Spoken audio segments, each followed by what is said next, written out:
ପିଲାମାନେ ଆଜି କ'ଣ ତା ବିଷୟରେ ଦେଖିବା। ଓଟ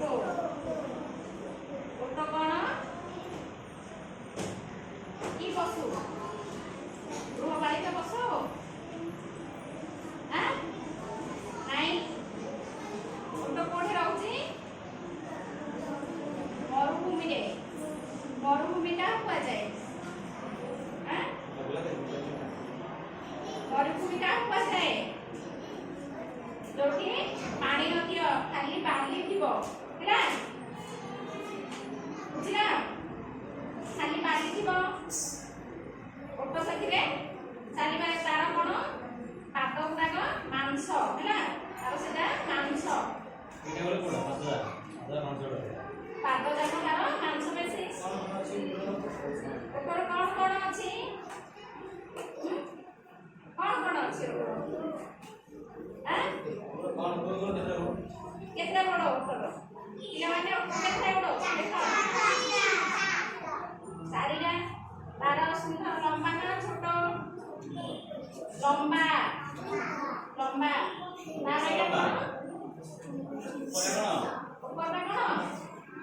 ମାଂସ ଥଳି, ହେଲା? ଏଇଟା ତାର କ'ଣ କୁହାଯାଏ? ପୁଚ୍ଛ।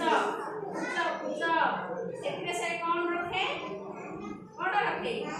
ପାଣି, ହେଲା? ହେଲେ ଓଟ ଆମେ 15 ଦିନ ପର୍ଯ୍ୟନ୍ତ ଖାଇ ନ ଖାଇ ରହିପାରିବେ କି? କିନ୍ତୁ ସିଏ ରହିପାରିବ, ସିଏ ବଞ୍ଚିପାରିବ, ହେଲା? ସିଏ କ'ଣ ନା ତା ସ୍ଥଳୀରେ 15 ଦିନ ଯାଏଁ ପାଣି ରଖିଥାଏ, ହେଲା? ଥରେ ପାଣି ପିଇଲେ 15 ଦିନ ପର୍ଯ୍ୟନ୍ତ ବଞ୍ଚିକି ରହିପାରିବ, ହେଲା? ତାର ଆଖି ଦେଖୁଛ ନା? ତାର ଏ ଆଖିରେ ବଡ଼ ବଡ଼ ଟାଇପ୍ର ଚୁଟି ଥାଏ, ହେଲା? ସେ କ'ଣ କରେ? ସେ ଚୁଟି ଦ୍ୱାରା ତାର ପବନ ଆସିଲେ ସେ ଆଖିକି ତାର ଦେଇପାରେ, ହେଲା? ସେ କ'ଣ ଖାଏ?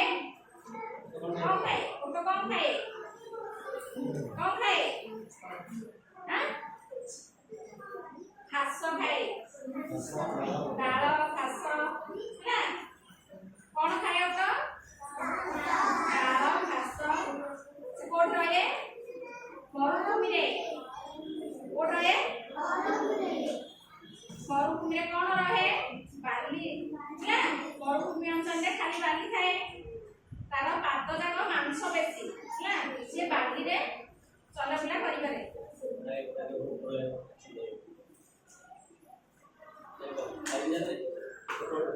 ନାଇଁ ଓଟ ଏମିତି ଚାଲୁ